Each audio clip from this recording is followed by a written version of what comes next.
આજની રેસીપીમાં આપણે મગનું શાક બનાવવાનું છે. તો મારે બપોરે મગનું શાક બનાવવું હતું એટલે મેં સવારે જ ઠંડા પાણીમાં પલાળી દીધા હતા. તો હવે મગને આપણે પ્રેશર કુકરમાં બાફી લેવાના છે. બધા મગને પ્રેશર કુકરમાં એડ કરી દેવાના છે.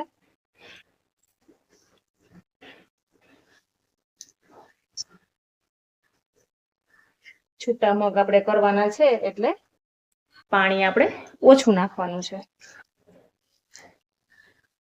પાણી આપણે અડધો કપ જેટલું જ નાખવાનું છે.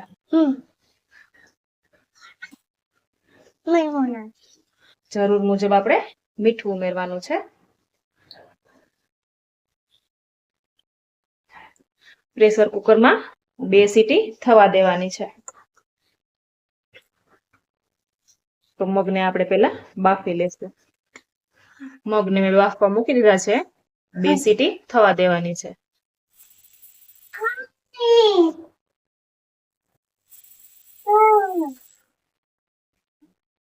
કુકરને 2 સીટી થઈ ગઈ છે. હવે આપણે ગેસ બંધ કરી દેવાનો છે. પ્રેશર કુકરને ઠંડુ થવા દેવાનું છે. એની જાતે જ વરાળ નીકળી જશે. પછી આપણે ખોલીને જોઈ જોઈશું. કુકરમાંથી પ્રેશર નીકળી ગયું છે. જોઈ લઈએ. તો મગ સરસ બફાઈ ગયા છે. હવે આપણે શાકનો વઘાર કરશું. શાકના વઘાર માટે તેલ મૂક્યું છે. તેલ ગરમ પણ થઈ ગયું છે.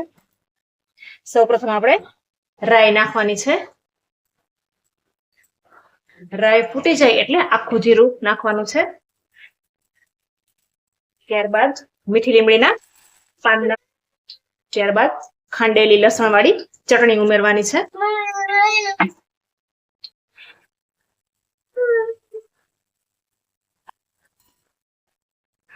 ત્યારબાદ હિંગ નાખવાની છે. હળદર પાવડર ઉમેરી દેવાનો છે. ખમણેલું આદુ ઉમેરી દેશું, જેનો ટેસ્ટ ખૂબ જ સરસ આવે છે શાકમાં.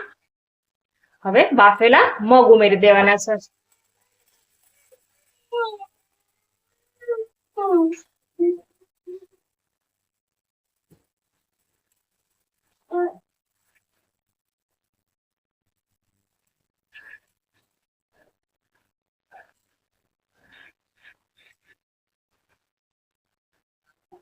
લાલ મરચું ઉમેરશું. મગ બાફવામાં આપણે મીઠું એડ કર્યું હતું એટલે મીઠું નથી ઉમેરવાનું. બરાબર મિક્સ કરી દેવાનું છે. ધાણા જીરું પાવડર ઉમેરવાનું છે છેલ્લે. લીલા ધાણા ઉમેરશું. બરાબર મિક્સ કરી દેવાનું છે. તો બનીને રેડી થઈ ગયું છે આખા મગનું શાક. જો રેસીપી પસંદ આવે તો વિડીયોને શેર કરજો અને મારી ચેનલને સબસ્ક્રાઇબ કરજો.